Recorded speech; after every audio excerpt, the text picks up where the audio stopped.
Hello, I'm Chef Brian Hathcock. I'm here at Southern Missouri Technical Institute. I'm the chef instructor of our culinary arts program.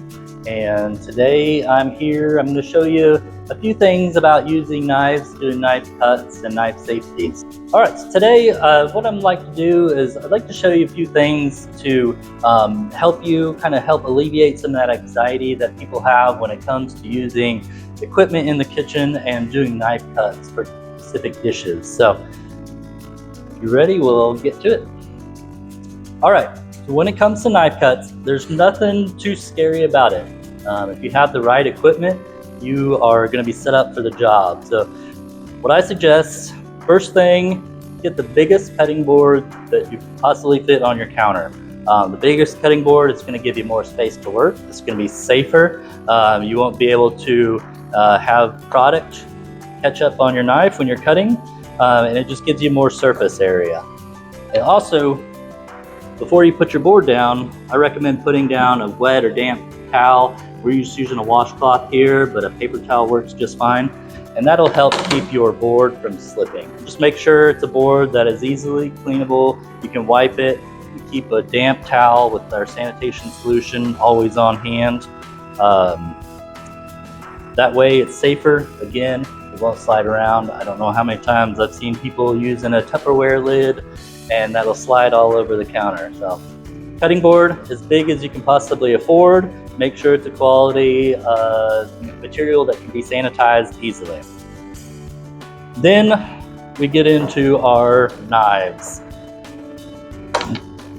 Knives, there's so many varieties, but really all you need is 3 knives to get the majority of your jobs done.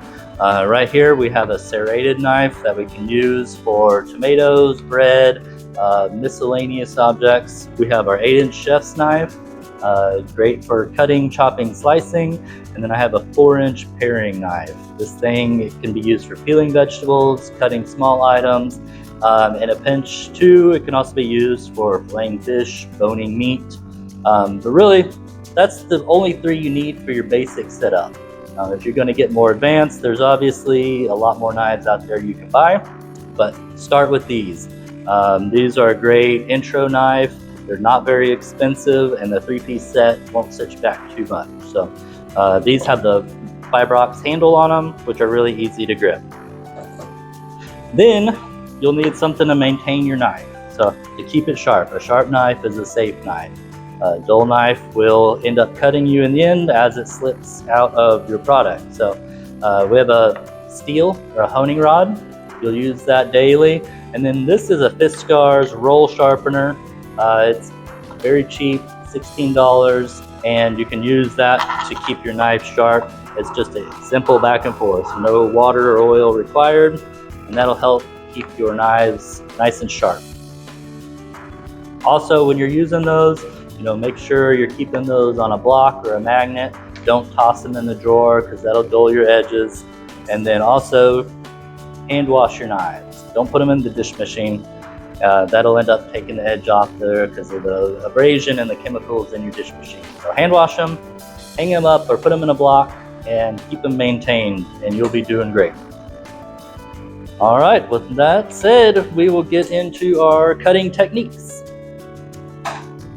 All right, when you're cutting vegetables, you're gonna start, again, I use an 8-inch chef's knife. Use the biggest knife you feel comfortable with. That gives you more blade, more cutting area, and it also is a heavier weight, so your effort is less. You're gonna let that knife do all the work. So I like to do a nice firm grip. You're actually gonna choke up on that knife, index finger over the bolster. And then the most important part is your offhand, you're gonna do the claw. So the claw, I've got my fingertips curled in and my thumb back behind my fingers. And that's what you'll actually place on the product. The knife then goes against that middle knuckle. So for a potato, we're gonna do a dice. I'm gonna start by making a slice. And that gives me a nice solid base there. I can slice that again. And then we can take that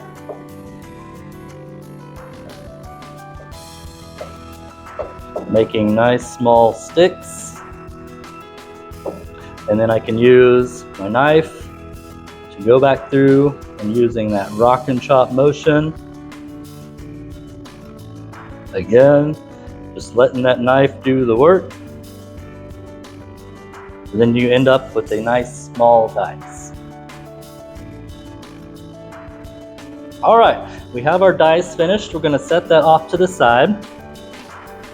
Our next cut is going to be a julienne. So it is a long matchstick shaped cut. This one is great for salads. I'm just going to cut that down to 2 inches. I have a slice of potato about 1/8 of an inch thick, and then we're going to cut that into long matchstick shaped pieces. Or julienne. And then another one that can be used for, say you're doing a stir fry, or if you're making fried potatoes, would just be a slice.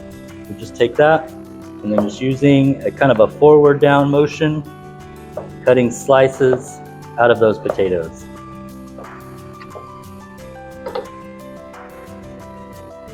And then if you wanted to get a little more decorative with that, say you're trying to do a presentation in a soup,